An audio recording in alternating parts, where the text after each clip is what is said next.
हर हर महादेव सभी को। मान्यता है कि अगर रविवार के दिन सूर्यदेव की श्रद्धापूर्वक पूजा अर्चना की जाए तो मनुष्य के जीवन में सुख समृद्धि और धन संपत्ति की कोई कमी नहीं रहती है। रविवार का दिन सूर्यदेव को समर्पित है। मान्यता है कि अगर रविवार के दिन सूर्यदेव की श्रद्धापूर्वक पूजा अर्चना की जाए तो मनुष्य के जीवन में सुख समृद्धि और धन संपत्ति की कमी नहीं रहती है। साथ ही शत्रुओं से सुरक्षा भी होती है। सूर्यदेव का व्रत करने के साथ साथ अगर आप इनकी व्रत कथा भी सुनते हैं तो आपकी सभी मनोकामनाएं पूर्ण हो जाती हैं। तो चलिए जानते हैं सूर्यदेव की व्रत कथा के बारे में। प्राचीन काल की बात है, एक बुढ़िया थी जो नियमित तौर पर रविवार के दिन सूर्यदेव से पूर्व उठकर नित्य कर्मों से निर्वृत्त होकर अपने आंगन को गोबर से लीपती थी जिससे वे स्वच्छ हो सके। इसके बाद वे सूर्यदेव की पूजा अर्चना करती थी, साथ ही रविवार की व्रत कथा भी सुनती थी। इस दिन वो एक समय भोजन करती थी और उससे पहले सूर्यदेव को भोग लगाती थी।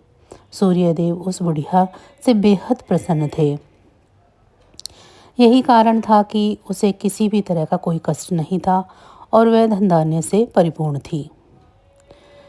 जब उसकी पड़ोसन ने देखा कि वो बहुत सुखी है तो वो उससे जलने लगी। बुढ़िया के घर में गाय नहीं थी, इसीलिए वो अपनी पड़ोसन के आंगन का गोबर लेकर आती थी, क्योंकि उसके यहाँ गाय बंधी रहती थी। पड़ोसन ने बुढ़िया को परेशान करने के लिए कुछ सोचकर गाय को घर के अंदर बांध दिया। अगले रविवार बुढ़िया को आंगन लीपने के लिए बुढ़िया को गोबर नहीं मिला। इसी के चलते उसने सूर्यदेव को भोग भी नहीं लगाया, साथ ही खुद भी भोजन नहीं किया और पूरा दिन भूखी प्यासी रही और फिर सो गई।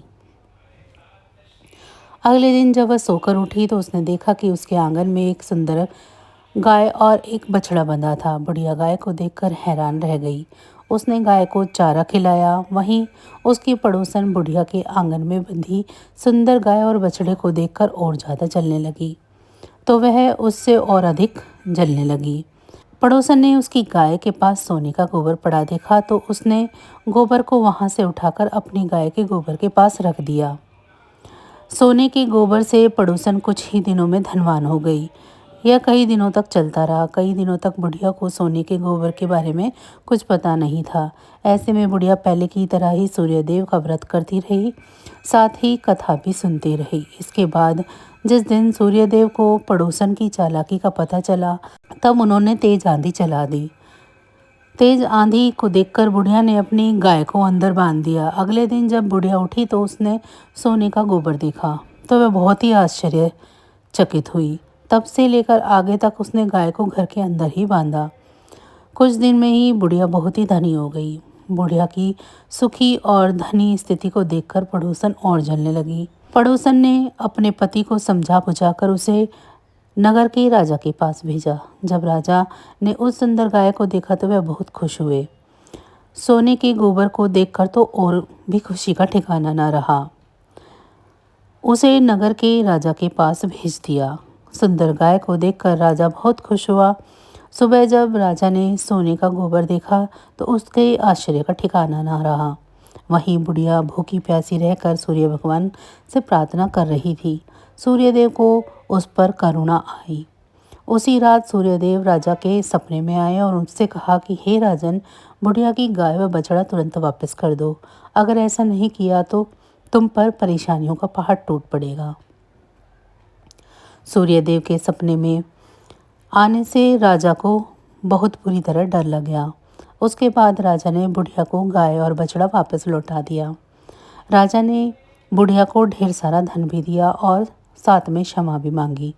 वहीं राजा ने पड़ोसन और उसके पति को सजा भी दी। इसके बाद राजा ने पूरे राज्य में घोषणा कराई कि रविवार को हर कोई व्रत किया करेगा।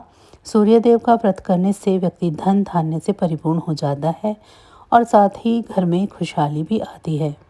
तो बस आज की जानकारी इतनी ही थी। फिर मिलेंगे हम आपको ऐसी ही किसी अन्य जानकारी के साथ अगली वीडियो में। तब तक अगर आपको मेरी ये जानकारी अच्छी लगी है तो वीडियो को लाइक करें। चैनल को अभी तक सब्सक्राइब नहीं किया है तो ऐसी ही वीडियो के लिए चैनल को भी सब्सक्राइब कर लें और कमेंट बॉक्स में मुझे ज़रूर बताएं कि आप सभी को मेरी ये जानकारियाँ कैसी लग रही हैं। आप सभी पर भोलेनाथ की कृपा दृष्टि हमेशा बनी रहे। आप सभी का बहुत बहुत धन्यवाद।